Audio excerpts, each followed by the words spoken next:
Right, apparently I'm live now. Even though I don't click anything. Okay.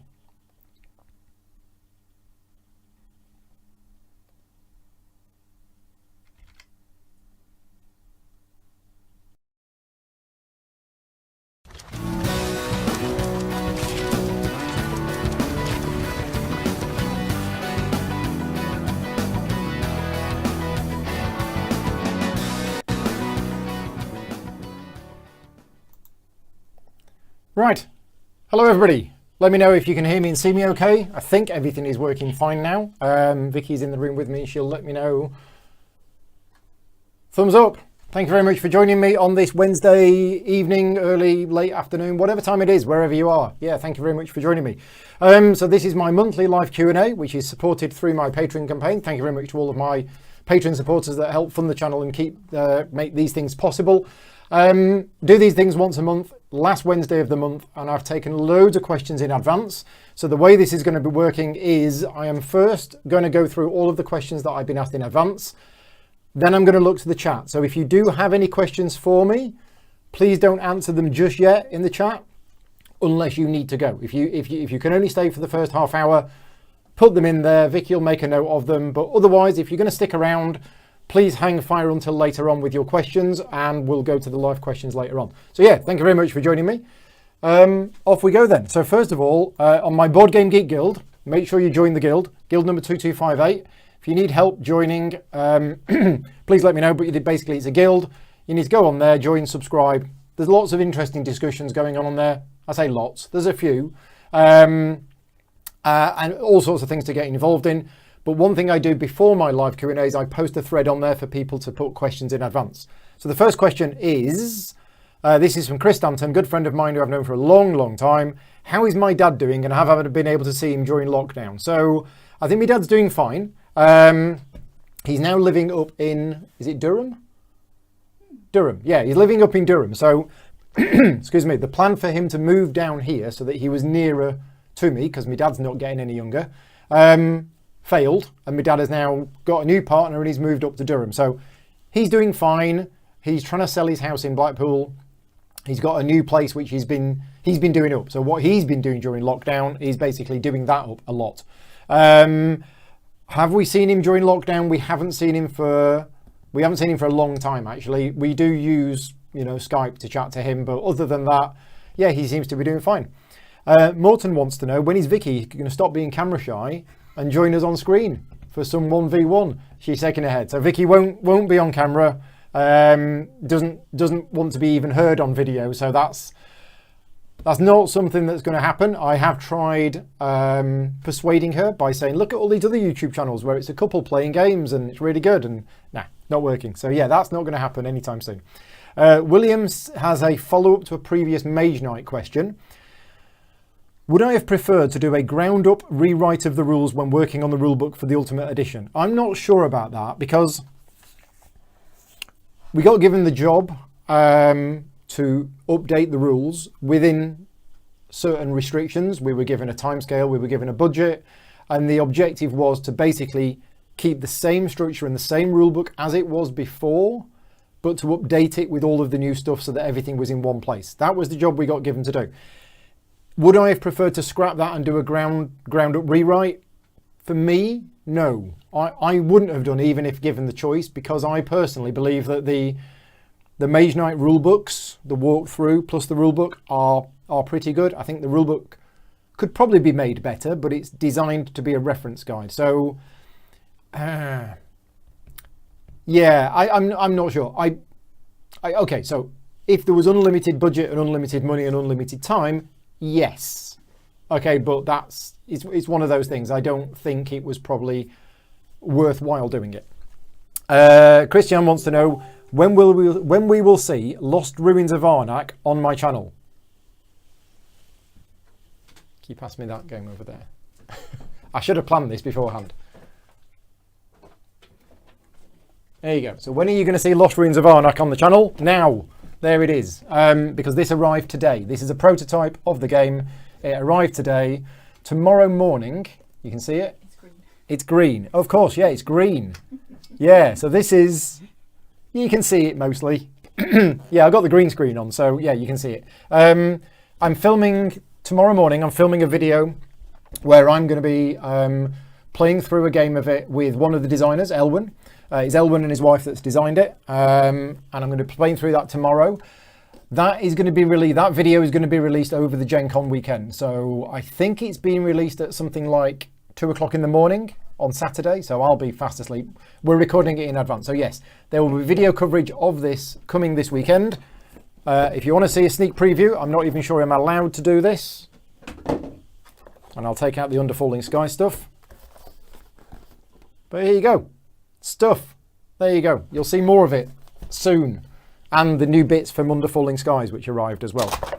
Which again, they've got green bits on. That's really cool, that. It looks like there's a hole in it, and there isn't. Right, anyway, there we go. Next question. When am I going to do the write-up of my house rules for Tainted Grail? So, that's on the BGG Guild. I mentioned the BGG Guild, guild number 2258. That's on there right now. That's where I've posted them. I've made a start. I haven't gone into that much detail. But somebody who is on my BGG Guild asked on my BGG Guild, I keep mentioning that, for what my house rules were because their copy of the game was arriving. So I put it on there.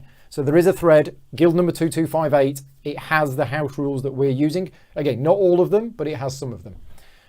We'll need that for an answer later on. Andrew wants to know, right, if I was being paid to do so, what upcoming game would I like to work on? And I got this question a few hours ago and I've been thinking about it and I still don't have an answer. So this is an answer that I'm going to put to the chat. What game that is coming up soon that you know about that you think either I would like to work on, so you look at it and you think, oh, that's the game Paul's going to like, or you would like me to work on it because you would think it would need a video or a rule book or something like that. So let me know. Obviously, this year has been quite a good year in terms of me working on games, which I'm excited and looking forward to. Specifically, the new Stefan Feld titles, excuse me, that are coming out. Stefan Feld is one of my favourite designers, and this year I have the opportunity to work on Bonfire, Amsterdam, and yeah, some of his other ones.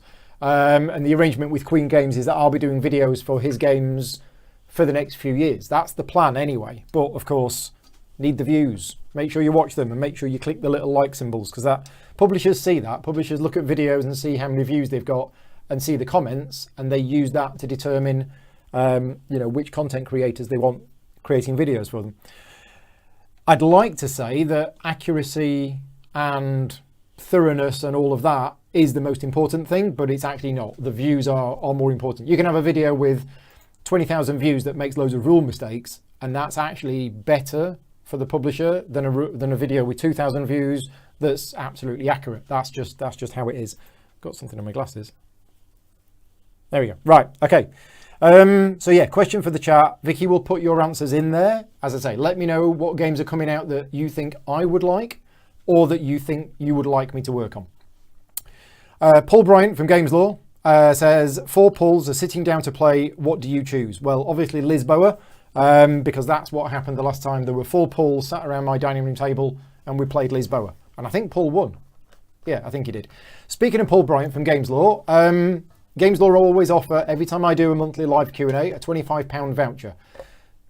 For that voucher, to enter, all you need to do is to send me an email. The email address, I was going to do a Google form, but I haven't had a chance because I've been live streaming this afternoon. Send me an email, paul.grogan@outlook.com. And what have I got handy? I've got some dragon cards from Dragon Castle. So the word is dragon. Okay, so just send an email to me with the subject line of dragon. And if you are a patron supporter, mention that in the email as well. And I will do the draw.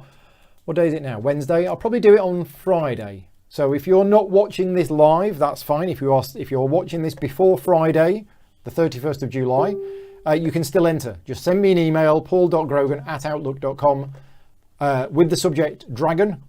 And if you're a patron supporter, mention that and I'll enter you into the contest. And one person is going to win £25 worth of vouchers from Games Law. So thank you very much to Games Law.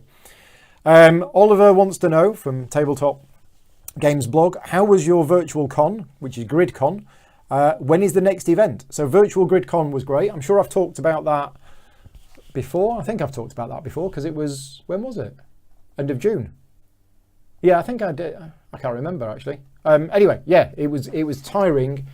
It was exhausting, but it was good. And we raised almost 11 grand for charity. So yeah, that was good. When is the next event? Tomorrow, virtual Gen Con. And then I've got a few other virtual events over the next few months. When is the next physical event? I'm hoping that GridCon 2 is going to be the end of November, but we'll have to see what happens. How is my miniature painting going? The miniature painting going is, it had a few weeks break, but I'm back onto it now and I'm painting the miniatures at the moment from Batman Gotham City Chronicles. Because I just wanted to paint. When do I have time for it? I get asked this question quite a lot because people know that I work a lot. And I have done in the past, I've done 70, 80-hour weeks. I don't do that every week. There are some weeks where I don't work that many hours. And the other thing that people don't realise is that outside of creating content and writing rule books and everything else, I don't actually have a life. So all I do is sit downstairs, watch telly and paint. The painting is not something that I do on its own. I couldn't just sit there and paint. And also I can't just sit there and watch TV. So I combine those two things together. And that's pretty much what I'm doing in my spare time at the moment, which is, you know, a couple of hours each evening here and there. Right, okay, so Scott is saying, the final question in from the BGG Guild, some dastardly fiend, probably called Scott, has sneaked into my game collection and exchanged all the components in all of the boxes with socks. Which game would I rebuy first? And are there any that I would not rebuy at all? So yeah, there are, I mean, which would I rebuy first? It's interesting because part of me is thinking I should answer Mage Knight because it's my number one game. But the other part of me is thinking the one I would rebuy first is actually the one which I'm most likely to use first. So right now that would have to be Tainted Grail because me and Vicky are playing Tainted Grail on a weekly basis. And if I didn't have that game right now, we wouldn't be able to play that. Saying that, we are also playing Sherlock Holmes Consulting Detective Box 4 at the moment. And if I didn't have that game, we wouldn't be able to play that. So yeah, it would have to be one of the games that I'm physically playing right now at the moment. Although Sherlock Holmes, we could play because Rick's got a copy. We could do that remotely. So yeah, it would be Tainted Grail. It would be a game that I'm not able to play remotely. Are there any that I would not rebuy at all? Yes. I definitely have too many games in my collection. If they all did go missing, there are probably half of them I would not rebuy. Now, I know that means I should probably sell them, but there are games in my collection that I think, oh, I don't want to sell this. I might want to play it at some point, but I wouldn't go out of my way to buy it again. So there's probably at least 50% of my collection I would not rebuy if they all went missing. That don't think, yeah. Right, that is all of the questions that I've had from my BGG guild. So thank you very much for that. Has there been any urgent questions in the chat while we've been doing this? No. Scott is saying it's too late now, but he would have liked to have seen me work on the rulebook for the cost. Yeah, I'm more than happy to work on rulebooks for Spielworks. Uli knows that I do rulebooks, and Uli is a really nice guy, and I like Uli a lot. But the Spielworks rulebooks are in need of help. So yes, I would like somebody to work on the rulebook, even if it's not me. Tony Boydell is saying, am I not coming to Gathering of Chums? I need to look at the dates for that, Tony, to see if I'm able to. And obviously, depending on lockdown and stuff. Right, so next thing I'm going to do is have a drink. Right, I'm now going to go over to the questions that I've had from the Board Game Trading Chat Facebook group. So on the morning of these live Q&As, I post on the Board Game Trading Chat Facebook group and I ask for questions. And today I have had more questions than I'm going to be able to deal with. So what I'm going to do is I'm going to go through as many as I can, but then at a certain point, because they kept coming in, which is great, thank you very much for the questions, but what I'm going to do is I'm actually going to go back to that thread, and the ones that I don't answer here, I'm going to answer in that thread. So yeah, if your question doesn't get answered, I will get to it later. So first question is from Leanne. The show is sponsored by Games Law. Yeah, Games Law are giving the £25 voucher. Thank you very much. What's your favourite lore from a game? And right now it would have to be Tainted Grail, and I'm mentioning it again. And I thought about this and I thought, am I just saying Tainted Grail because that's a game I'm playing at the moment? And the lore of the game and the story behind the game, I think is amazing and fascinating. And I love the world that they've created. And I can't say too much without spoilers, but it's very, definitely got something in my throat. It's very detailed and quite dark and kind of supernatural mixed with fantasy. And it's just a really, really good setting and a really good story. I'm playing it right now. So what I ask myself is, am I answering this question with the answer of Tainted Grail because I'm playing it right now? Or is there any other lore from any other board game that I can think of that I also like a lot? And I was actually struggling. I was struggling to think of a board game with lore behind it, because that question sort of lends itself to the story narrative-based games. And we've played a number of narrative-based games, but none of them for me have gripped me in terms of, wow, this setting is just really interesting and cool and fantastic, than Tainted Grail has. So if there is one, then I've either forgotten about it or whatever. I mean, when we look at other narrative games, so narrative games that we've played, Sherlock Holmes, Consulting Detective, Time Stories, things like that, even Gloomhaven, the lore of Tainted Grail for me far outweighs any of those. So yeah, that's my answer to that one at the moment. Andrew Jackson says that it used to be law that boys had to practice longbow so that they would be able to serve their country in times of war. Yep. What board game should it be compulsory to play so that society benefits? This was a really good question. I'm not sure I'm going to answer this properly, but obviously my first answer was, oh, everybody should play Mage Knight, but that's just a silly answer, right? What board game should it be compulsory to play so that society benefits? And I'm going to put this to the chat as well. So if you have ideas in the chat, please put your answers in the chat. Think of a game that you think everybody should play for the benefit of society. The first thing that came to mind for me was, first of all, a cooperative game, so that everybody is forced to play this cooperative game for the benefit of society, so that people realise that if you work together as a team, you will accomplish things better than you would do if you were playing it individually. That was the first thing that I thought of. And then I thought, well, what about pandemic? Because then you'll know what to do in case of a global pandemic, maybe. So yeah, let me know what you think would be a benefit to society. So Andrew has put, he thinks Pret-a-Porter for the economic theory. And I get that, yeah. But would that benefit society? Maybe it will, maybe it won't. I mean, yeah, it'd be useful to understand economic theory, but whether it's good for society or not, I don't know. Next question, once I've put my glasses back on. Alex Kaiser, any board game you felt has become better or you have rated higher the more that you've played it? And is there a game that you grew to hate after more plays?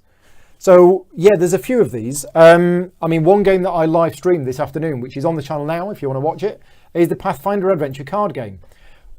When I first played that game, I absolutely hated it. I thought it was one of the worst games ever, and I never wanted to play it again, and it was such a disappointment. And then, for various reasons, a couple of years ago, I started playing the digital version of the game.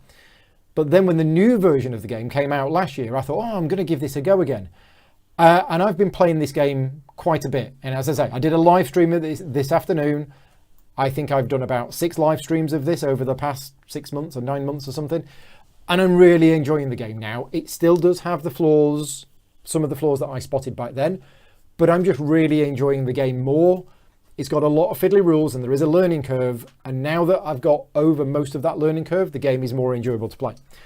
There's another game as well, which is Baseball Highlights 2045, that when I first played it, the first few times I played it, I was like, I don't get this.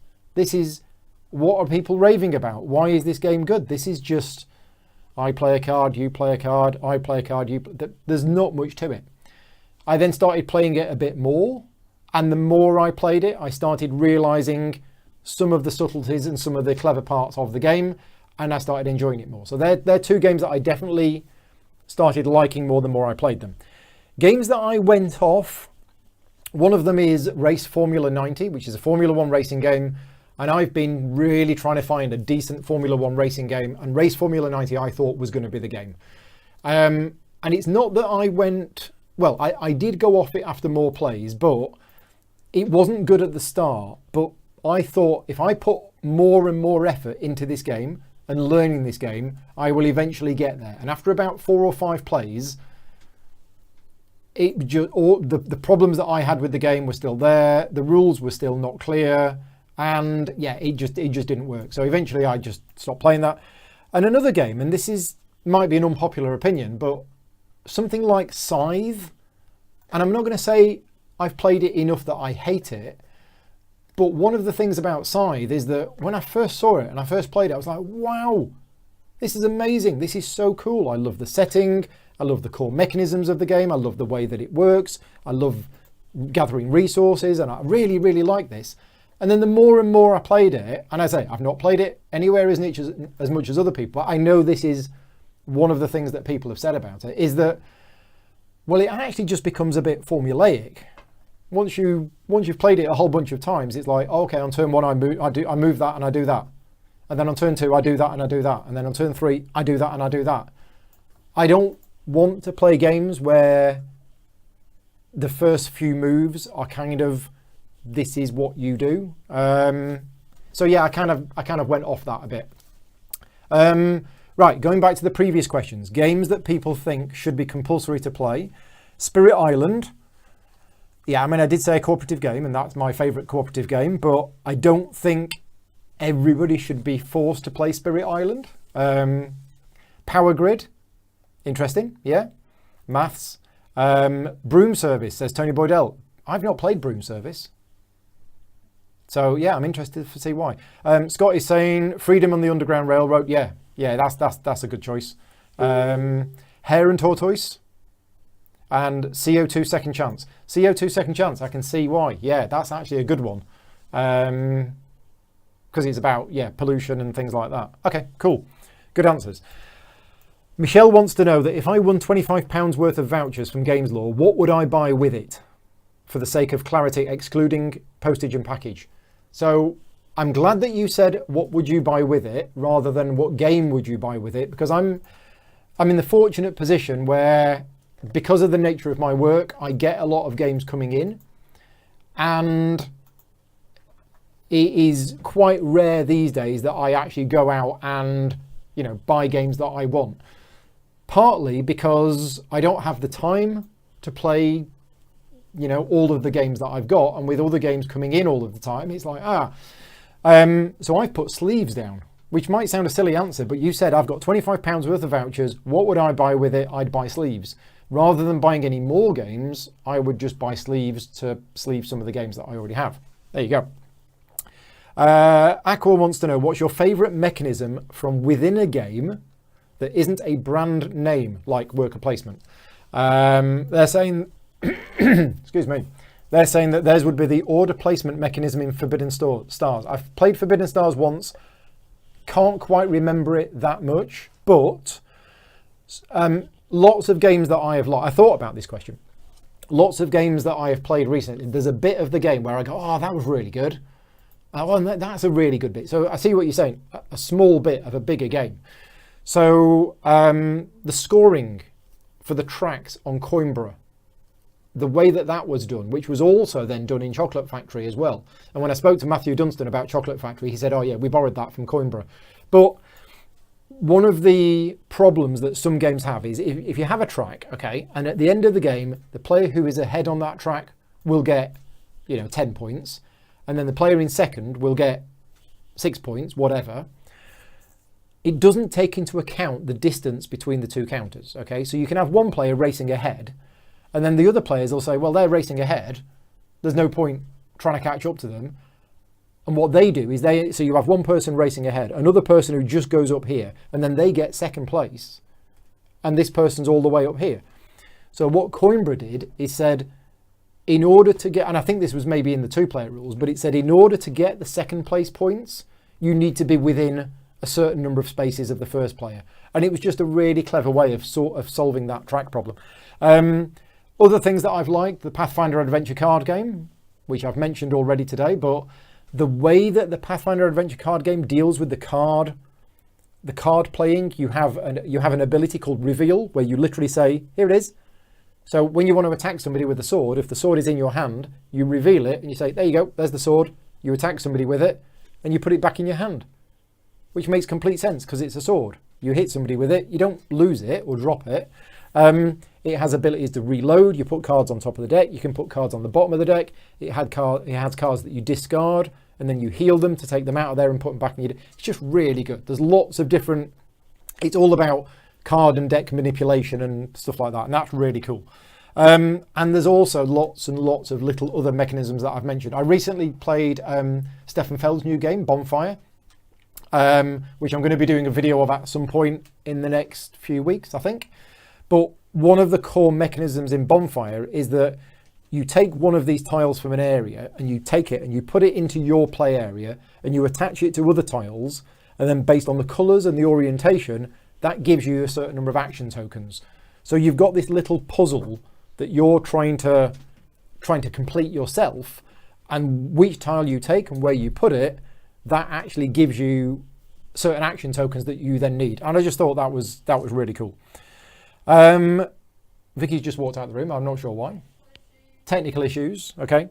Tara is saying, which game have I enjoyed playing remotely online the most during lockdown?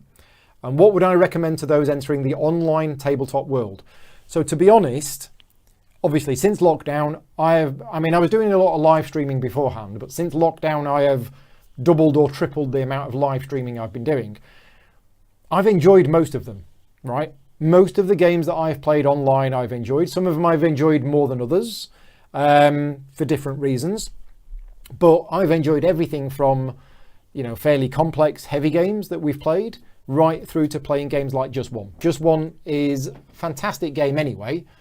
And playing that during lockdown, talking to people over Skype or Zoom or Discord or whatever, it's just brilliant. It works perfectly. There's no difference for me playing Just One remotely than there is playing it around a table. And you can't say that about most games. Now, recommend to those entering the online tabletop world. The online tabletop world is filled with so many different options. You can play Just One by just sitting at home with bits of paper in front of your camera, okay? Or you can play games using Board Game Arena or Yucata or Boitager or various websites where the system knows the game and you just click a button and do your move and everything's done in the background. Or you can go down the Tabletopia and Tabletop Simulator route where it's a physics engine and you have to physically pick up pieces and move them around. Anybody who is scared of joining the online tabletop world because they have seen Tabletop Simulator, don't be scared about it. Just don't use Tabletop Simulator, right? Use one of the other sites. So I've done live streams of games using Yucata. I did a Tolkien game a few weeks ago using Board Game Arena. Those are there and most of them are free. So you can just, go on and do them. If I can help in any way myself, just let me know and I can try and help you out. Aqua has got another question. What board games do you think would be better as video games? And which video games would be better as board games? Now, when you say video games, do you mean actual like computer games where you're playing with a controller and shooting things and stuff like that? Or do you mean digital implementations of board games? I wasn't sure which ones you meant. But there are video games out there, and I'm thinking specifically some of the economic ones like Transport Tycoon, which I think would be amazing if there was a board game of that. But the computer game of Transport Tycoon or any of these other business simulators are so detailed and so big, you could not translate it directly into a board game without abstracting a lot of it. The Anno series of computer games, I absolutely love the Anno series of computer games. And I've been trying to design my own Anno board game for like 10 years or so. with, you know, a massive hex map, and it takes you a day to play, and all you're doing is moving bits of wood around from one place to another. If you abstracted that down into a board game, it would lose a lot of what makes the computer game enjoyable to play. So yeah, I'm not sure of the crossover. That's another question for the chat. Are there any video games which you think would be... It's the fact that Aqua has said better as board games. I'm not sure. There are certainly some video games that I think would be great as board games, and certain board games that would be great as video games, but I'm not sure about better. One of the things that did spring to mind, though, is some of the older Splotter games. So I'm thinking Antiquity and Roads and Boats. They are very, very fiddly. The amount of fiddliness and hassle of moving bits around and has this moved here, that game would definitely be better with a digital adaptation. And also Through the Ages. Whilst I love Through the Ages, one of my favourite games, the digital adaptation is a much, much easier way to play the game. So I would go out on a limb and say that it is unlikely that I will play the physical board game of Through the Ages ever again. And that's not because I don't like it, it's because the digital adaptation is so good and I'm playing on there a lot that why would I play the physical board game again? I'm not sure. Right, so answers to this question. Andrew is saying Slay the Spire, which wouldn't work as the computer does a lot of extra stuff because it's a digital version. But could you do a board game version? You could do a board game version of Slay the Spire, but would it be as good? That's the thing. Hexy Beast is saying he's still open for a Mortal Kombat deck building game where the cards are button inputs. Probably going to end up having to make it yourself. Yeah, and then again, if you did that, it would be cool for people who like Mortal Kombat, but would it be a better game? I'm not sure. Right, James Kenny says, which game component in which game would be better if substituted for Jaffa Cakes? Well, Under Falling Skies, that I'm going to be covering over the next few days, the UFOs in Under Falling Skies, if they were replaced by Jaffa Cakes, then every time I blow one up, I can eat it.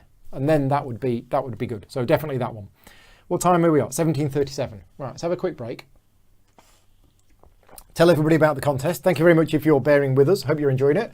And yeah, I'm running a contest. So if you're watching this, send me an email, paul.grogan@outlook.com. And the keyword, the password, secret phrase is dragon. If you are a patron supporter, please put that in the email and you will get 2 tickets. If you are not a patron supporter, then you'll get 1 ticket, and I will do the draw on Friday. So let me know. We have had some emails coming in. Yep, we've had about 10 emails coming in so far. So yes, send in your email. If you are watching this, you are eligible for entering the contest. Oh, what's this? Spiral Galaxy Games have sent me something. Oh, my copy of Ming Voyages and March of Progress is on the way. Excellent. Right, cool. Back to the questions. Ashley Fletcher says, if you had to design a dream expansion to a game that you love playing, for which game would it be? And what new fun concepts would you design to expand on the game's mechanisms? So it's a good question, and I say that a lot. I say it's a good question. The thing is, I mean, I have designed expansions for games. It's difficult for me to disassociate with myself with, oh, I don't have the time to do that at the moment. If I had infinite time and I could find a game that I would go off and design an expansion for, there's probably loads.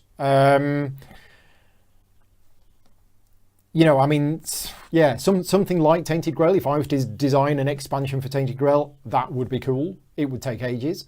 Writing my own Sherlock Holmes consulting detective scenario, doing an escape room game, creating a Time Stories adventure, anything like that would be really cool if we had the time to do so. But it's not just the time. And this is one thing that certainly I've been made aware of over the last 10 years or so, is that a lot of people want to design their own game and not everybody can design their own game. It isn't just something that you think, oh, well, he's done that, I'll do that. I just need to spend time on it. Designing games is like a skill, and some people have it more than others, and some people don't have it. And I'm not saying this in any way to be derogatory or critical of anybody. I'm saying it more about me, because I spent, you know, 15, 20 years of my life getting frustrated with myself because I wanted to design a game. And I tried and tried and tried, and eventually I've pretty much now given up because I don't think I have the skill set required to design a game. Not a good one, and actually see it through to completion. I think I'm good at development of games, and I'm good at suggesting things and tweaking things and testing things, but actually designing a game, I don't think I'm that good at. So designing an expansion is a cool thing, but I'd be looking at potentially something like scenarios for existing games rather than my own ones. And one of the things that I'm working on at the moment, and I actually did work on it last week and over the weekend, and it's being tested right now, is the guest design scenario for Frosthaven. And I can't really tell you about the mechanisms that I've added to that because I've done something different with it. I've definitely gone down a completely different route with it, but that's actually happening now, and that's really good. So I've enjoyed doing that because Gloomhaven is one of my favourite games. I had the opportunity to design a scenario for Frosthaven, and hundreds of people are going to play that scenario when it comes out. So that's really cool. I like doing that. Anthony March has got the question that every month I get asked almost the same question, and I'm happy answering it. And this month it's Anthony who's asked the question, which is, which settings have been overused in well, no, he says, we've seen some settings overused in games like zombies or Cthulhu or whatever. What setting do I think has been underused in games? So the question is slightly different from what I get asked, but I think we could do with more games set in the real world about real things going on. So not, I like me fantasy, I like me sci-fi, and I like other stuff like that. But I think more games about real stuff going on. And I don't mean historical simulations of wars. And part of me is thinking fairly mundane, boring stuff. But there was a game idea that I had a few years ago, and I ended up speaking to Vladia about it, and it was about reporters working in a newspaper. I like games set in the real world where it's like, oh yeah, it's a new, and the whole mechanisms of the game and the way that it all works kind of mirrors, reality and things like that. And I had this mechanism where you had a certain amount of stamina, and if you worked late, then your stress levels went up, and then you got tired. And I basically tried to simulate a kind of, sounds really boring, I know, but it was you could work hard and stay up late and everything else, but then your stress levels would go up and you'd have less energy the next day.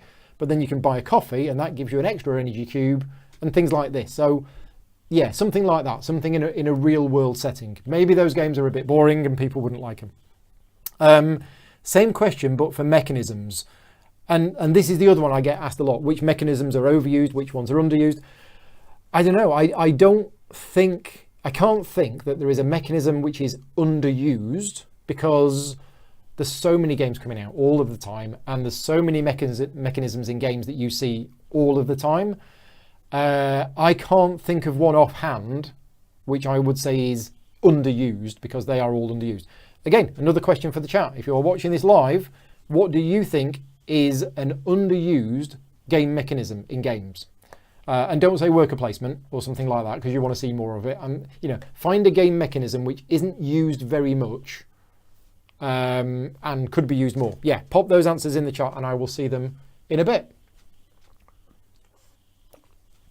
Right, we are at 5:45. I'm going to carry on going until...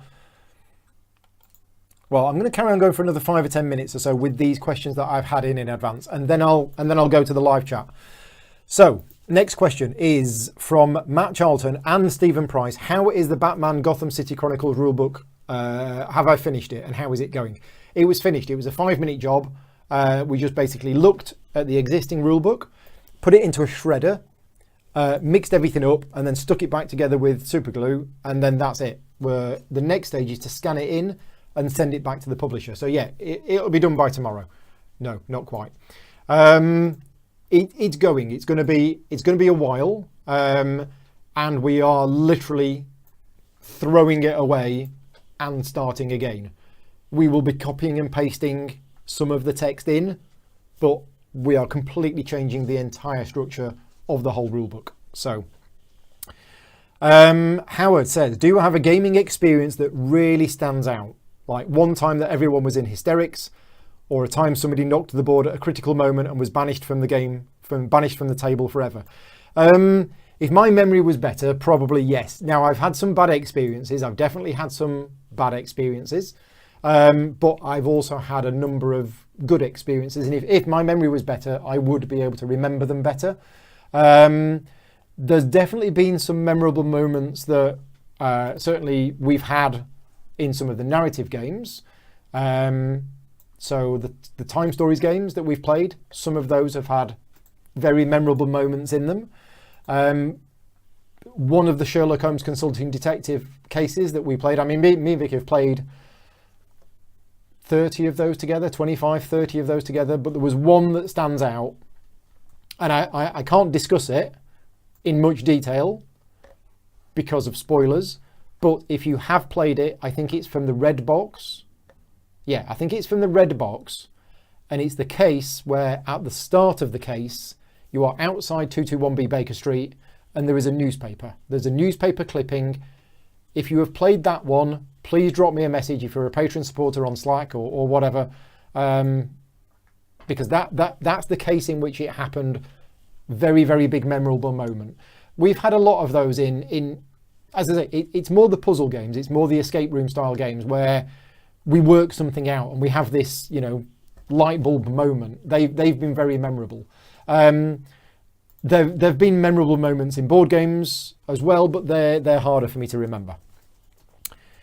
Right, going back to the question previously about game mechanisms that people think have been underused, we've had Roll and Move from Tony Boydell. Now, I don't know if Tony's joking with Roll and Move or he's being serious, but there have been a couple of games which have used Roll and Move recently, which have actually worked out quite well. And I'm thinking Merlin, Stefan Feld game. It's kind of roll and move in a way. The dice are rolled and then you use the dice and you move a number of spaces on the track. And I thought that was really good. So roll and move used in a modern way, in a clever way. Yeah, I think we could definitely have some more of that. Sock building, says Scott. Yeah. Daniel says he's loved to build another game that uses the dial building mechanic from Noria. Yeah. So Noria was a game which was hyped when it came out. Nice artwork, female designer, and then it just kind of flopped a bit. It just didn't really take off. I've played it a few times. I've done a review of it and it's really good. And the dial building mechanism is very cool. You basically have this dial. It's got 3 levels to it. So it's 3 concentric circles. There are action counters in that dial, and then each turn you turn the dial a bit and you're trying to line things up, and it's like an action selection mechanism. But then you can upgrade that dial by taking some of your action tokens out and putting new ones in. It is a very clever way of doing action selection mechanisms. Hidden movement, says Dina. It's quite niche on the market. Yeah, there aren't. Yeah, I mean, when you compare it to things like deck building or worker placement, there aren't that many hidden movement games. But as you say, I think hidden movement games is definitely a niche. It's definitely a subset. There's definitely some people who like those games. Hexy Beastie saying he likes the dice drafting in Black Angel, where the pips determine how many times you perform the action. Yeah. But as Daniel says, that's been used before. Alien Frontiers, Euphoria, Pulsar 2840. Yeah. So dice have been used a lot over the last 5-6 years, where, the number of the pips on the die and or the colour of the die makes a difference, but there's penalties if you take larger dice and whatever. So yeah, any game with dice drafting or anything like that, I really like.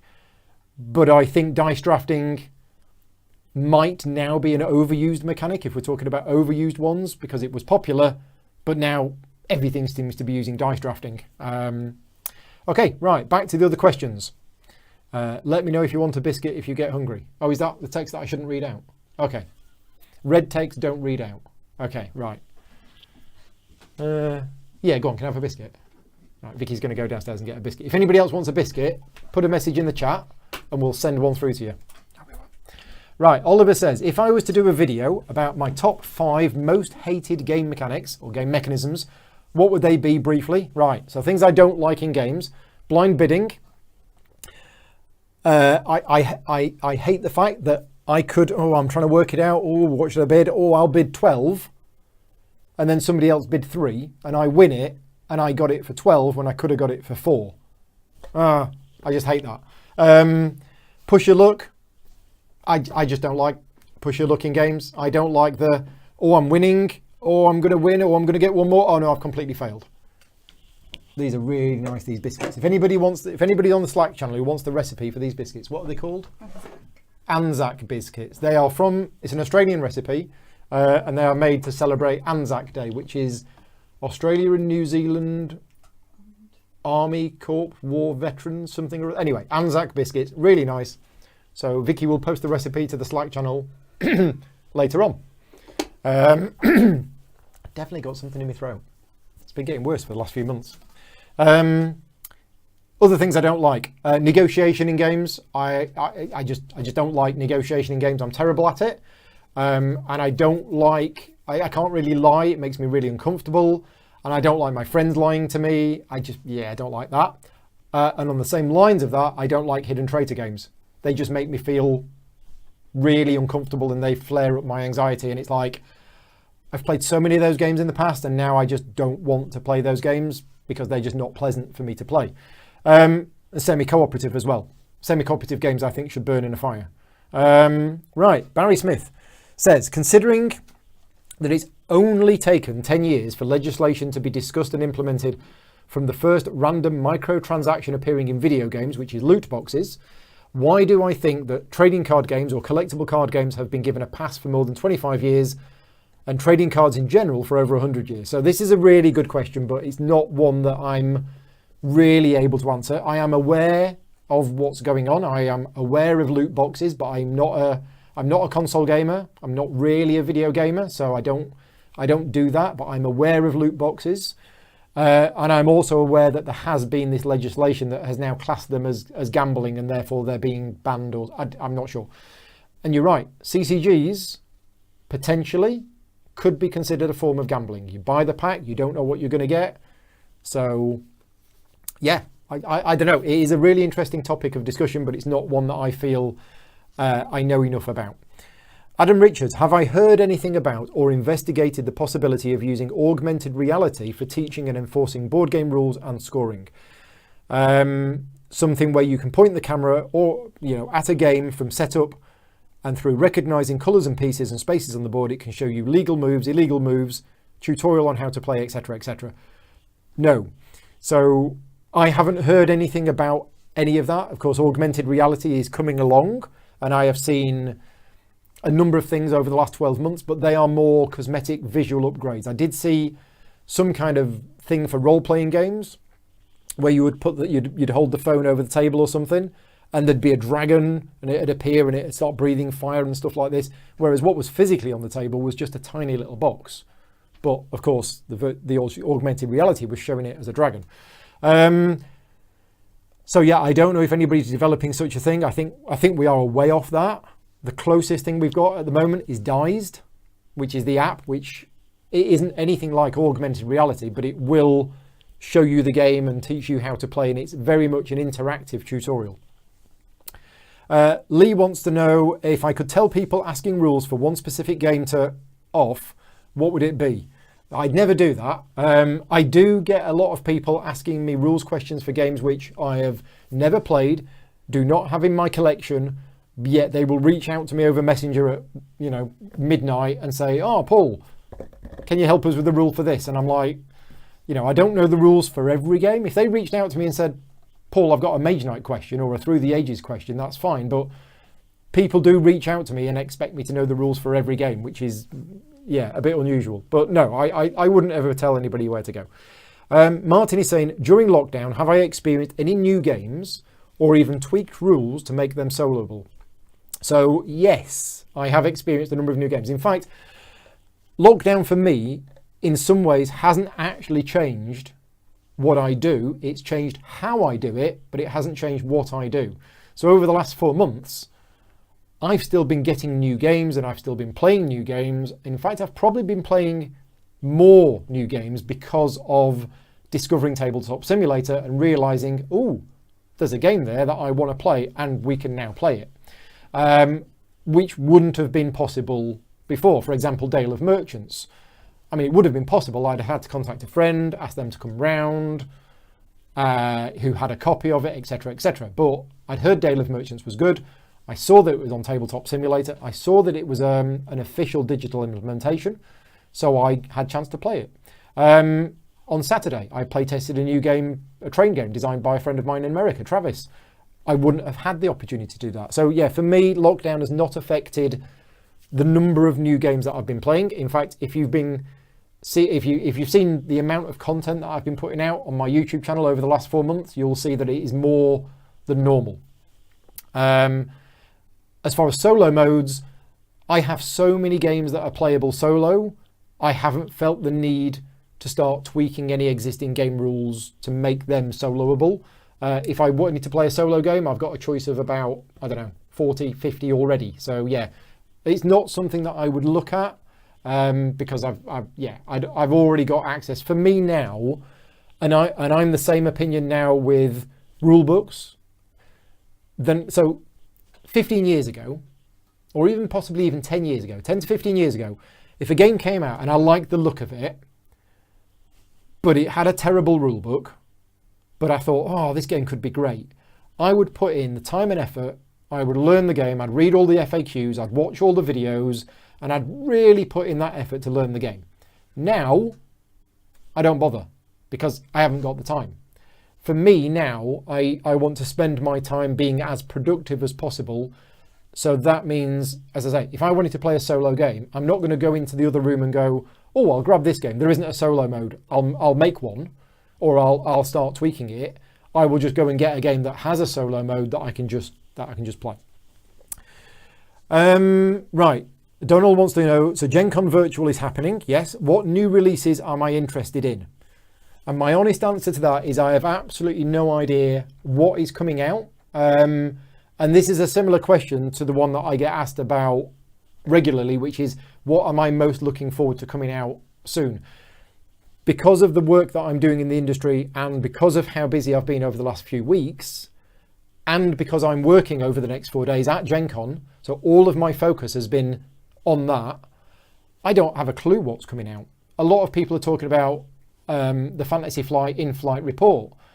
And last year I was at Gen Con and I went to the in-flight report. Whereas this year, it's not that I'm not interested, it's just that my interest in what new games is coming out now compared to what it was 10 years ago. 10 years ago, I'd be all over it. I'd be reading all the forums because that's what I did. Now that I work in the industry, I'm focused on all of the stuff that I'm working on right now. And I will be interested in what's coming out, and I'm curious to know what it is, but I'm not spending any time even thinking about it or looking at it. So yeah, apologies. I don't know what's coming out. We'll find out next week, or we'll find out this weekend.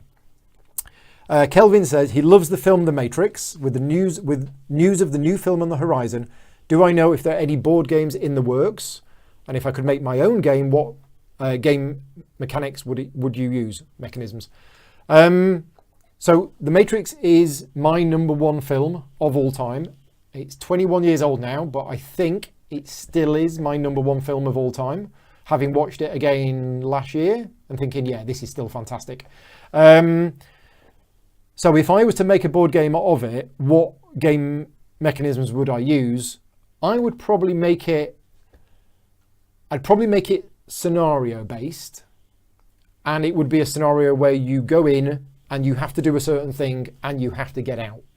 I don't know what mechanisms I would use for it, but it would probably be that. This is the first time I've been asked this question, so I'm not sure, but I think it would be that. Now, it would be really cool to actually have 2 modes of play.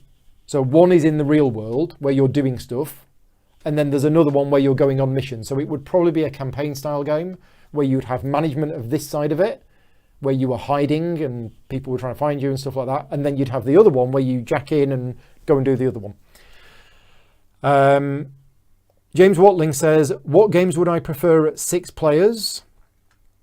Either that scale well or built for, including those which expand player counts with expansions. So they're talking about Cyclades, Power Grid, Caverna, Concordia, and Dune. Thought about Twilight Imperium, but it's a hard sell. Yeah, there's a number of games that take 6, like Twilight Imperium, Eclipse, and things like that people have said, oh, you should always play with 6.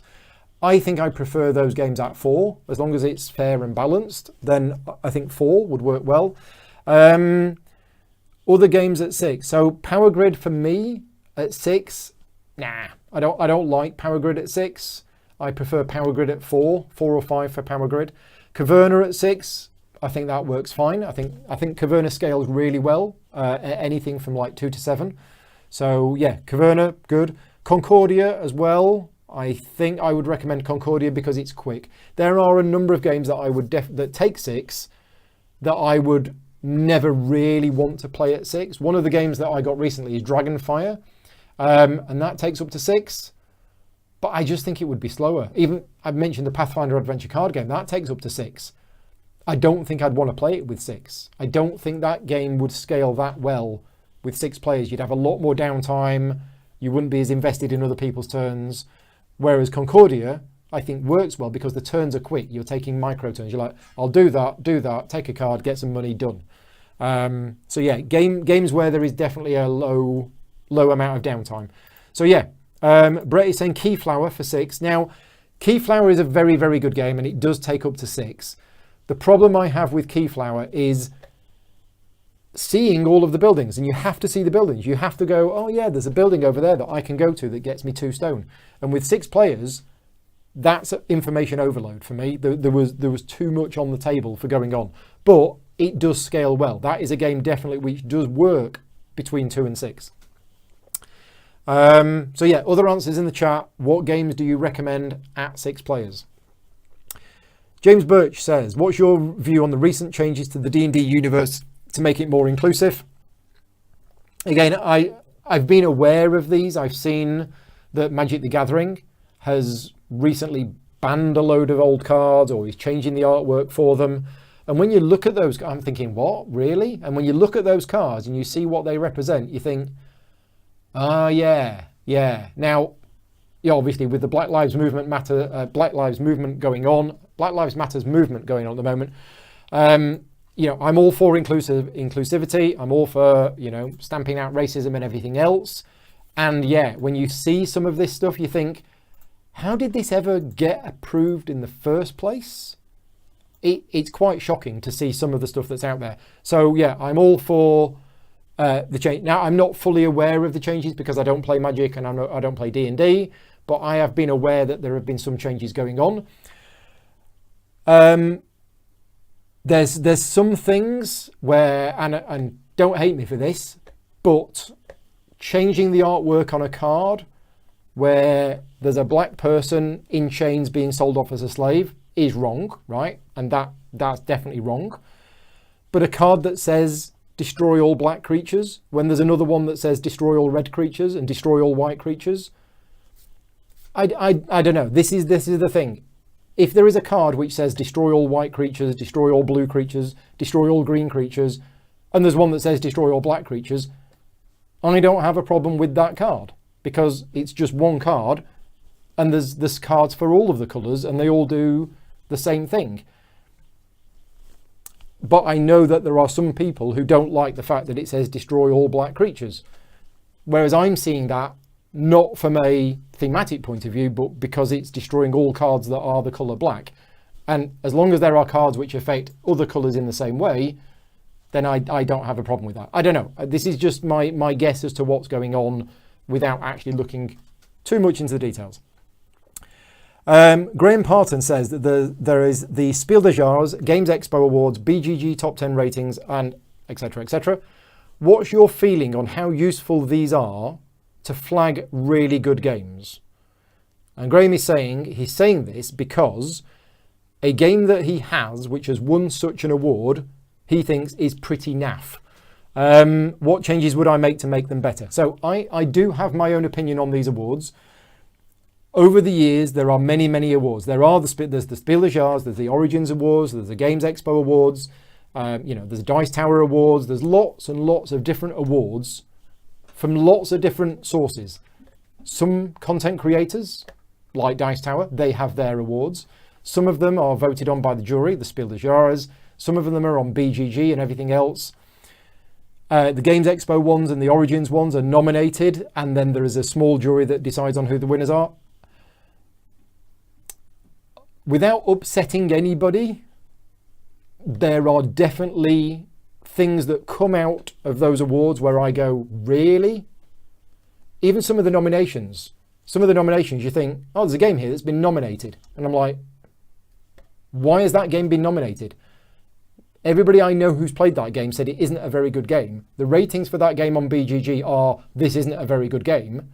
Nobody I know likes this game. And I'm not just saying, oh, we don't like it, therefore nobody else should. I'm talking hundreds of people, not a single one of them has said that this game is good. Yet suddenly it's been nominated for an award. It does seem really weird. I also suspect, and I'm not going to name any names here, but Tony, Mr. Boydell, your tweet couple of days ago, yeah, absolutely agree with that, spot on. There are definitely some awards that come out where you think, it looks like there's been something fishy going on there. Whether there is or there isn't, I wouldn't like to say, but when the perception from the outside that there's something fishy going on, that's a problem, and the organisers of these awards need to take that into account. How useful are these awards to flag really good games? I generally tend to ignore them. Even the awards which I really respect and appreciate, like the Spiel des Jahres jury, do a really good job, but I'm not going to go out of my way to play the game that they vote on as the Spiel des Jahres if I wasn't already, because they have different criteria. So anyway, let's wrap things up with one more question from Dave. So this is the last question I'm going to answer from the Board Game Trading and Chat Facebook group, and then we'll go to the live questions, because there's been quite a few. And this is, how does the reality of working in the board game industry compare to the dream? Do you ever wish that you could just enjoy it as a hobby, or is it the best of both worlds? I've been talking about this a couple of times recently, actually, because there is a train of thought that says when your hobby becomes your job, it stops becoming enjoyable. And thankfully for me, it hasn't become less enjoyable in any way. What it does mean is now when I'm playing a game, I am not able to take off the critical hat. But to be honest, that critical hat was there before anyway. I would be judging a game based on its graphic design and its rule book before I started working in the industry, because that's just the type of person I am. But now when I'm doing it, I'm doing it because I'm either going to be reviewing the game or I'm trying to learn from it. So as well as writing and editing rule books, I also do consultancy for game publishers with regards to game development, with regards to usability, accessibility, and things like that. So every time I see something which is either good or bad, I look at it and I learn from it. And then I'm having discussions with people about their game, and I'll say, well, did you see what such and such a game did? They did this, and oh yeah, that's good, and things like that. So, we've been talking a lot recently about the Gloomhaven Jaws of the Lion rulebook, and how the way that rulebook approached the how to teach a heavier game by doing it in bite-sized chunks, which is perfectly suited to the way that I demo games anyway, is how more rulebooks can be adapted to using that particular style. So yeah, I can't take the work hat off now, but the times when I kind of do to play games, they are just as enjoyable as it was. So is it the best of both worlds? I think it is. I mean, it's not the dream job that everybody thinks it is. It comes with its own problems. It comes with its own stress. It comes with, lots of different things. Certainly my working hours tend to be all over the place. I will be quite often doing a bunch of work related emails at 11 o'clock at night, which I shouldn't do. But if I don't, I'll be lying in bed thinking about them. And because a lot of my clients are based over in the US or, wherever, I end up sort of getting dragged into that. But that's down to a personal management of my time. So how does it compare? Is it different now than I thought it would be? I didn't really know what I thought it would be. And of course, when I made the leap at leaving full-time employment and setting up Gaming Rules, it was mainly for the videos. It wasn't really the rulebook work. It was mainly going to just be making videos tutorial videos non-stop, and that's kind of gone down as the rulebook work has picked up. But yeah, I'm not sure what I would have expected. Right, so that's it from the questions from Board Game Trading in chat. As I say, if you asked a question on that group and I didn't answer it, I will go back and I will answer it on that group itself. Quick mention of the contest again. If you are watching this either live or before Friday, you can enter the contest. All you need to do is send me an email. Do it now while we're talking. paul.grogan@outlook.com, and put in the subject line dragon. That is the secret word. And if you are a patron supporter of mine, thank you very much. And mention that in the email and you will get 2 tickets. If you're not a patron supporter, you'll get 1 ticket. We have had, how many have we had? We've had about 20 so far. So yeah, we've only had 20 emails so far. So get those emails in, although a lot of them have gone to junk. Okay, it's about 25. I will dig out all of the junk ones, because a lot of them do go to junk. But yeah, send me an email and you could be in with a chance of winning a prize. Right, so we're now going to go over to the questions that you've been asking in the live chat. Hexy Beast wants to know, what do you usually order from the chippy? The missus just surprised him with pie and chips. Now, we have 2 chippies. Yeah, we have 2 chippies in Columpton. One of them is a proper fish and chip shop. The other one is a Chinese fish and chip shop. So from the actual chip shop, I just get fish and chips. Fish and chips, and sometimes if... I used to get a spring roll as well, but I don't think Marshalls do spring rolls. No. So yeah, it would be, when we used to go to Hong's, it was a fish and chips and a spring roll. Now we go to Marshalls, because I think it's better. And it's just fish and chips, but it's normally a large fish for me, because I do like fish I like the batter. Scott is asking, because he's going to be doing chores later, a non-sock related question. Will I be watching the Fantasy Flight Games in-flight report, and do I have any predictions? So similar to what I mentioned earlier on, I won't be watching it because I will be working for the whole of Gen Con. So I will be actually working while it's happening.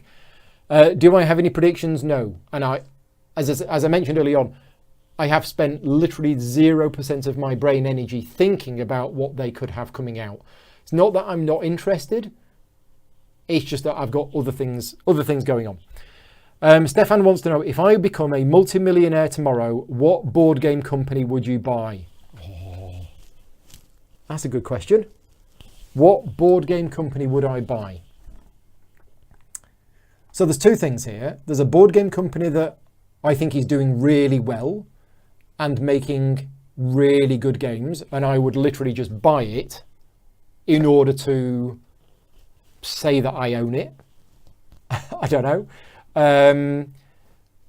And yeah, don't think this is any favoritism whatsoever, but Capstone Games over the last year, the titles that Clay has been choosing to put out, wow. I mean, last year alone, Watergate, Crystal Palace, Cooper Island, Maracaibo, what's the one that I was going to say at the start of this and then forgot? Pipeline. Okay, now, out of those, Maracaibo, Cooper Island, Crystal Palace, Capstone were just the US publishers of it. It was actually other companies, Feuerlandspieler, Frosted Games, what's the third one I've mentioned, and Games Up, that did the game. But Pipeline, that was Capstone. Watergate was Capstone. But Clay's choice in games last year was absolutely exceptional. So I would buy Capstone Games if I was a multimillionaire, as long as Clay carried on working for the company and doing exactly what he did, because yeah, he's done a great job. Other companies which I would buy because I like what they're doing, Chip Theory Games. I think what they're doing and the way that they run their company is fantastic and different. You know, their games are all expensive, but they all look gorgeous and they have a certain style about them. So I would definitely, if I was a multimillionaire, I would try to buy Chip Theory Games. And what Chip Theory Games have got planned for the next couple of years, some of which I know about, some of which I don't. It's going to be amazing. The one change I would make at Chip Theory Games is that they need to put more effort into their rulebooks. thinking of Too Many Bones specifically. Cloud Spire was mostly okay, but Too Many Bones definitely needs better rule books. What other company? Somebody like Watch Your Game as well. Watch Your Game have always done great games, and I would buy Watch Your Game in order to. So if I was a multimillionaire, I would buy the company and I would inject lots of cash into it, because I think if they had, I think they would be, if they had more time to focus on more games and more development, Watch Your Game would be putting out a lot more titles. Because there you go. That's those ones. Mark is saying, is there an actual web page to follow Gen Con remotely for somebody such as yourself from Malta? I'm not sure. I don't know. As I say, my involvement in Gen Con Online is that I'm demoing Under Falling Skies Thursday, Friday, Saturday and Sunday to people who've bought tickets. That's going to be run over a Discord server. And then on the Friday, I'm live streaming that to my YouTube channel and CGE channel. So I don't actually know how to attend Gen Con as a punter, because I'm not going to be doing that. I'm involved as an exhibitor. But I'm pretty sure if you go to the Gen Con website, it will all be there. And if you wanted me to demo Under Falling Skies to you, there might still be tickets available. In fact, let's just look at that now. If I go to Gen Con, right, Gen Con Event Finder, searching for Paul Grogan, I can tell you right now. So all of my Thursday demos are sold out. My Friday demos, they're not, they're in the system. They're free to attend because it's actually being streamed. Then I've got a few. So Saturday and Sunday, I am doing some official demos of Under Falling Skies. If you want to join in, you can do it. Okay, you just go to Gen Con Online. You have to register, and it's $2, I think. But yeah, I have slots in those games if you want me to teach you how to play that this weekend. Next up, Grilorm says, you could create an expansion to Mage Knight. What would it be? Already done that. Already done 2 expansions for Mage Knight. So the last 2 expansions, Krang and Shades of Tesla, were co-designed between me and a friend of mine, Phil. So yeah, already done that. I've actually gone on record and said I don't want to do another expansion for Mage Knight. So again, I've not really given that any thought. If I were to create another expansion for Mage Knight, it would probably be different scenarios using existing components, because I think there's already enough. It would be just additional scenarios, additional ways to play the game. Ignore the next one, right? Nikki says, any tips for learning on Mars except for your amazing video? Okay, yes, lots of tips for learning on Mars.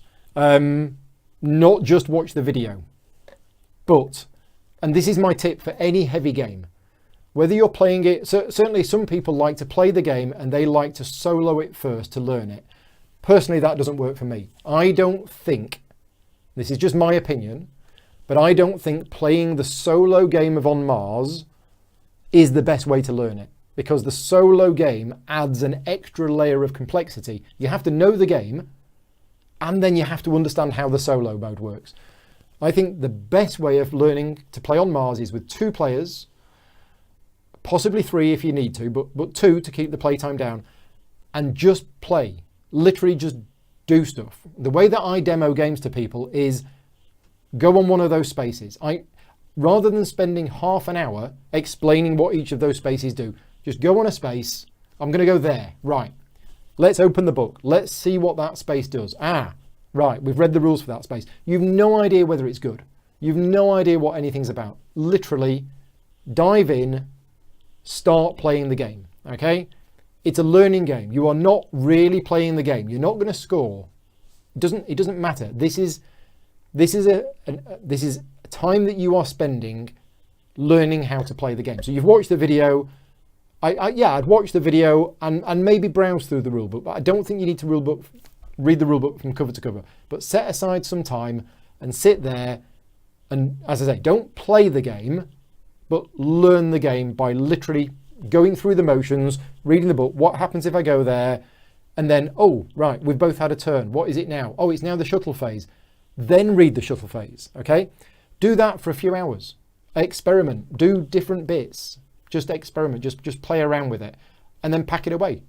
Or you might want to play through it But your first game, you're going to make mistakes anyway. You're going to make strategic, tactical mistakes. So yeah, put some time aside, start playing it, but just literally go through the mechanisms. And I suggest that for every heavy game, and then write it off.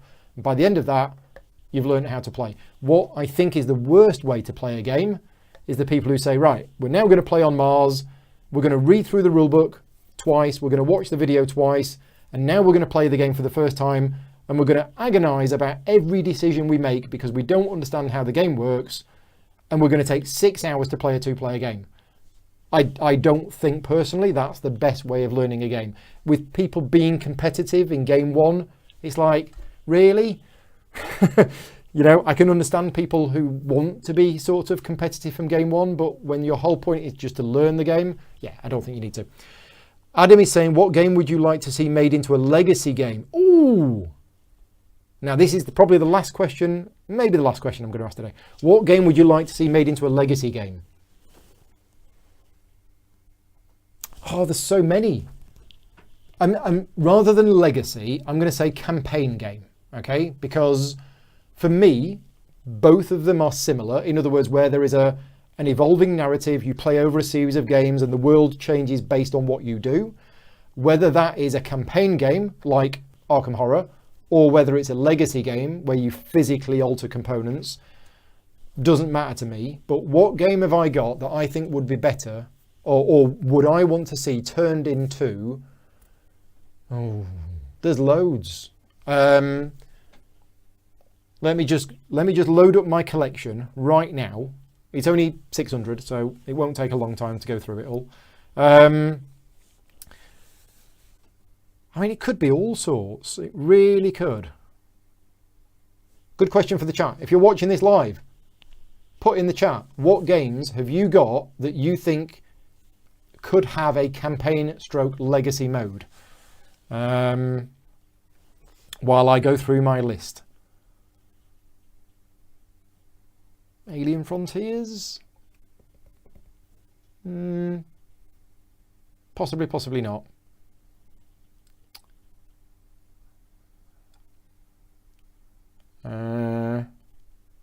Android Netrunner. So Netrunner, the card game, if it was changed into some kind of cooperative game, and I've had ideas of a cooperative Netrunner game for a long time, but yeah, I mean, any kind of card game. So, I mean, it was done with Aeon's End, and Aeon's End Legacy is fantastic, but I'm remembering back, remember that computer game that we both had? Me and Vicky both had a computer game, the old Magic the Gathering computer game. I mean, I'm talking how long ago? 90s?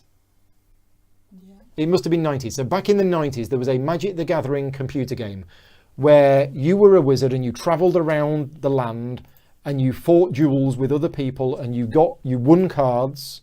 And you could buy new cards from the market and you made a deck and then you would use that deck, right? That was great. So even turning a dueling Wizards card game like Magic the Gathering or Mage Wars or Ashes or anything like that into a campaign style game where there is a story and you actually have to travel around and battle other wizards and things like that, that would be great. Got a game here. Oh yeah, okay. Australia, would Australia work as a legacy sort of game? Yeah, I think Australia would work. If you were to split Australia up, and that's Australia with a Z, the Martin Wallace game. If you were to split Australia up into a story-based campaign game that took place over a period of like 5 or 6 scenarios, that would work with the setting. That would work quite well. Battle Law. Yeah, in fact, Battle Law or any kind of hex-based war game, play it as a campaign game. Yeah, that would be quite good. Yeah, there's lots of these. Yeah. Next time you're over, Adam, let's sit down in the bar and have a chat and we'll go through them and we'll go through our collections because, yeah, there are loads of these. Caverna could be turned into a legacy game with a story where things unlocked as you went along. Yeah, there's loads of these. Civilization.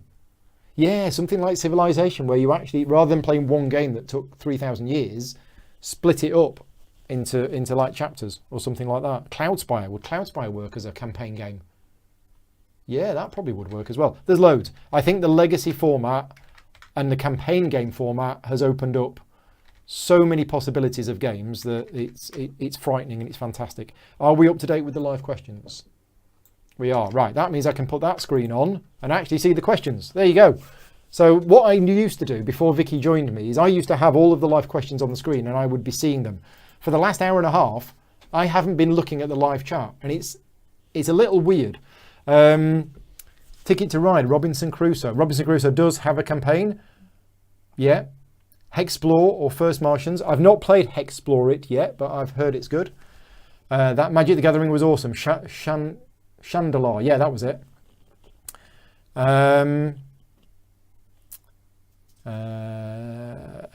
Nikki says, got an idea on Destiny, which is in an RPG game with a campaign mode. Yeah, okay. The Unlock games, it would be nice to have an ongoing narrative. Yeah, I don't know. I quite like the Unlock games and all the escape room games as being self-contained. Here's the game, here's the puzzle, done. Having it as a legacy game where what you do in one affects another, I'm not sure. That's the thing for me about campaign legacy games, is that instead of just a series of scenarios, is one where the choices you make affect the campaign going forward.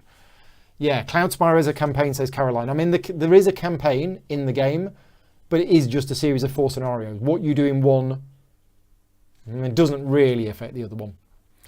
Tom's just popped in. You just remembered about this. Have I missed much? No, you haven't missed anything, Tom. But I would rewind.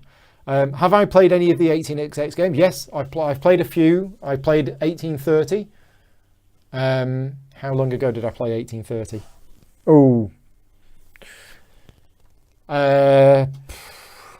Over 25 years ago. So yeah, I've played 18xx games for quite a while. I haven't really played any recently. I'm not a big fan of them. Ricky's saying role player turned into a campaign setting, but yeah, Role Player Adventures is coming out soon. What's Daniel talking about with the you don't need any of the other expansions? What's that conversation? Where's the chat? I can scroll up. Campaign. Oh, The Rise of Fenris from Scythe. Yeah, I've not played that. I've heard mixed things about it. I've heard some people say it was good, and I've heard other people say it really wasn't good at all. So, yeah. Flamme Rouge.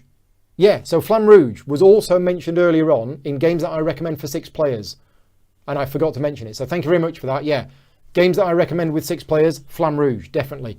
And Flamme Rouge as a campaign stroke legacy game, watch this space. Yeah, it's in progress. It's not secret. It's actually been released on BGG as a variant on how to play. But Asgar is working on it quite heavily, and I was due to be working on it last month, but then the whole project got delayed. So yeah, the Grand Tour, that would be quite cool. Rallyman campaign, yeah, I think Scott's just saying that because of my experience with Rallyman, which I do need to try again because I think our experience of the game was a bit tainted. What do I think of Viticulture, and would I buy Viticulture or Alubari? Now then, if Tony Boydell is still in the chat, Tony is the designer of Alubari, and if I don't say Alubari, he'll be coming down here and having words with me. But if I'm honest, I have played Viticulture, I have played Alubari, I would say Alubari. And that's putting aside my friendship with Tony. As I say, I've played both games. I definitely prefer Alubari. And Tony, if you are still in the chat, I don't have a copy of Alubari yet. So if you're able to drop somebody a message and get me one, that would be great. Thank you very much, please. Rick was going to say Marvel Champions as a campaign legacy game. Yeah, actually that would be really cool. Let's start the characters with limited card pool, have an evolving storyline where they fight bigger and badder bosses as the game goes on, and have access to more cards that unlock as the game goes on. In fact, can you remember, I mean, this is going back over 10 years now, I wanted to turn the old Magic the Gathering computer game into a game that we would play together. Yeah, and the idea that I had was, and I'd even done a map, so I think we weren't living together at the time. Yeah, so the idea of yeah, a game like that, like Marvel Champions or Magic the Gathering or something like that, where you only have access to a limited card pool and your character is fairly weak, but you go on a story, you develop the character as it goes on and you buy extra cards. Yeah, definitely like that. The Maracaibo campaign is one that I'm looking forward to, says Stephen. Yeah, the Maracaibo campaign, if I had a week off work, that's probably, I'd do two things. I would play the Lord of the Rings Journeys in Middle-earth. I'd play that all the way through. And the Maracaibo campaign solo all the way through. It's just a matter of not having the free time at the moment to do it, but I really do want to play it. What do I think of the game sale prices on Facebook? I often think they're too close to what can be bought new, as some people price too high. That's not something, I don't buy and sell games on Facebook, so that's not something that I look at. If people are pricing them too high, then people shouldn't buy them, basically. I don't know. It's I don't have much comment on that because I don't get involved in that side of it. Adam saying he wanted to paint something. Have I still got Tzolk'in? Yes. If so, could you show me your painted cogs? Yeah, pop on the Slack channel. The pictures of the painted cogs are either there, or Chrissy, who asked me to provide them, to give them to her a few weeks ago, she's got them. Yeah, so I do have Tzolk'in. For a Marvel Champions Legacy game, I'd rather play Shadowrun Crossfire. So I mentioned earlier on Dragonfire, which I have, and I played the tutorial, and I really liked it, apart from the fact that the tutorial was broken. But it's a game I really want to play more of, insert time. And Shadowrun Crossfire is the precursor to Dragonfire. And I did play Shadowrun Crossfire once and didn't get on with it, but I love the Shadowrun setting, so I want to go back to that. So yeah, Dragonfire is a game which I want to play more of. I don't think it really, I mean, you do put stickers on cards and your characters do get better, but I don't think it's much in the way of narrative. Not in terms of like Tainted Grail or Arkham Horror or something like that. But yeah, I definitely want to play that more. There's a new big expansion for Lord of the Rings Journeys in Middle-earth. Have I seen it and what are your thoughts? I have seen it, and unfortunately, Fantasy Flight Games, something's changed within the way that Asmodee and Fantasy Flight Games work, in that Fantasy Flight Games now don't seem at all interested in supporting any other content creators outside of the US. So for those of us that were content creators that did get some stuff for free, review copies from Fantasy Flight Games, in order to produce content for it, which helps them sell games, they don't seem interested. So it's disappointing. And 4 months ago, I was actually due to get a review copy of the new Lord of the Rings Journeys in Middle-earth expansion, which I was going to be doing some videos for, and I was really looking forward to it. And then basically they've turned, and this is the same, not just with that, but it's the same with Marvel Champions and other products as well. They say that there are no review copies of any of our products for anybody outside of the US, which is, it's a bit disappointing. And if I want to play it, I can go out and buy it, and I have no problem with going out and buying it myself. What I do have the problem with is me going out and buying a game, doing a whole load of videos for it, which helps them market the game and helps them sell more copies of the game, when they're not providing the same support back. It seems odd. So anyway, I still have the original game and I haven't played that yet, so I'll be playing that first. Daniel says, what's my favourite Gloomhaven class?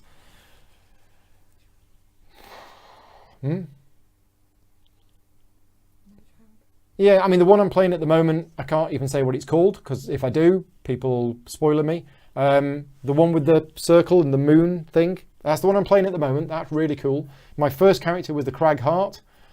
I will always like the Crag Heart because it was my first character, and I played that character all the way up to like level 6 or 7. I've also played the Music Notes class. That's definitely not my favourite. Yeah, I'm not sure. There's a few of them that are quite interesting, and some of them that I really like are ones that other people have played. But out of the ones that I've played, there is another one that I've played as well. I played the Brute. Yeah, probably the one I'm playing at the moment, which is quite cool. Yeah, go for the symbol.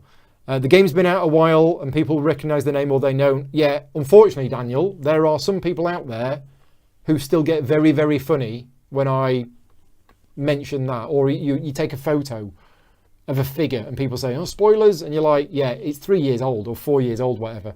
Oh, Daniel's also on the circle with the moon. Excellent, right, cool. Yeah, wait till you get to level 9. Quick question on Fantasy Flight games recently. They use the numbered story deck, like in Outer Rim, which makes the game more narrative but lack of replayability. So I think Outer Rim actually has quite a lot of replayability. I know when Outer Rim came out, people were very critical of it, saying there isn't enough content. We need more content. I was one of the people who actually thought, I'm happy with this amount of content.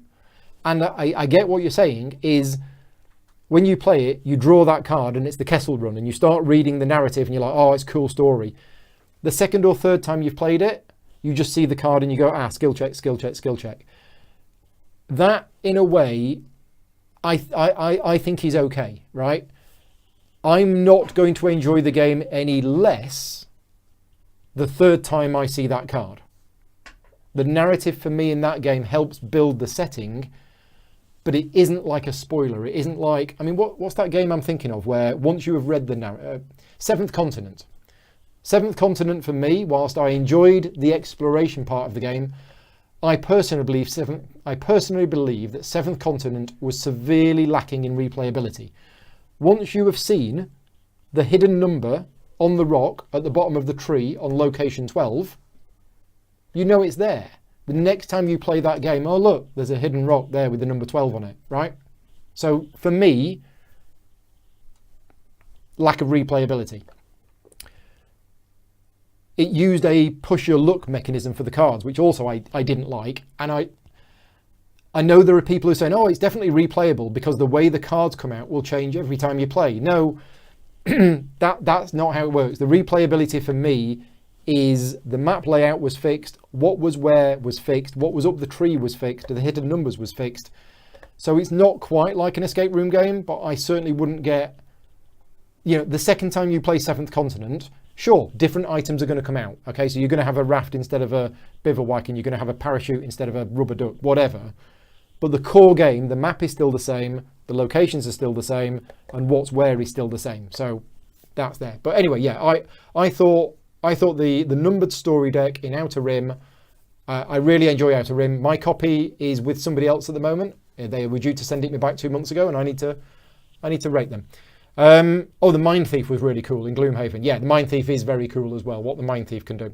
How much value do you put to the weight of games on BGG? I think the weight rating on BGG is usually about right. How much value do I put on it? For me, not really. It's not that I would look at a game on BGG and go, oh, 2.5. I'm not going to be interested in that. I like games ranging from just 1 right through to Vital Lacerda games. So the weight rating for me doesn't affect my decision about whether I'm interested in the game. Do I find it useful? I guess if somebody was to tell me about a game and I'd look at the weight rating and BGG said it was a weight rating of 4, I would find that useful because, as I say, on the whole, I find them usually accurate. So yeah. Scotty's saying FFG put everything on hold because of COVID. Yeah, I wish that was the case, but it's not. I'll tell you offline, Scott. They've basically said no support for reviewers outside of the US while still sending stuff to the US. Anyway, right, let's wrap things up because it is 20 to 7. We normally go for an hour and a half, so we're a little bit over. Thank you very much for everybody for watching. One last shout out for the contest. Drop me an email, paul.grogan@outlook.com, and include the word dragon. If you are a patron supporter, please mention that as well. I will be doing the draw on Friday, and one lucky viewer is going to win £25 worth of game vouchers. Thank you very much to Games Law for sponsoring it by providing the games vouchers. And yeah, thank you very much to all of my patron supporters, because it's my patron supporters that effectively fund the channel and help make these things. So if you are watching this and you want to support the channel, even just $1 a month does make a difference, and all of the YouTube advertising revenue at the moment is going to charity. So yeah, if you're in a position to be able to support the channel, then please do so. You could be in, what do you get if you support the channel? Well, you get me saying thank you. You get access to the Slack channel where there's loads and loads of discussion going on a daily basis, usually about the weather. You get access to free biscuits No, just kidding about that one. And you get to vote on what games I'm going to be reviewing each month. So each month I do a review. I also do solo playthroughs, and my Patreon supporters essentially vote on what I'm going to be covering.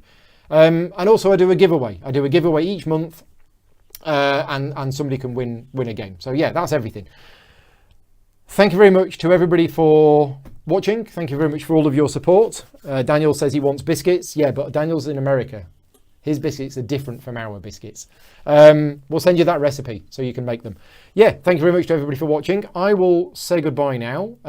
We need to test the live stream, because the live streaming that I'm doing this weekend is going to be on CGE's Twitch channel. So I need to do that now while Vicky cooks dinner.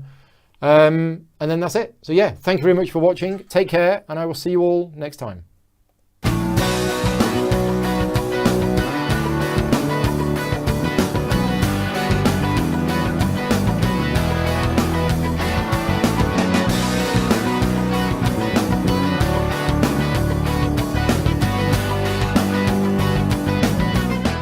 Gaming Rules is proudly sponsored by Game Toppers, upgrading your gaming experience. Visit GameToppersLLC.com.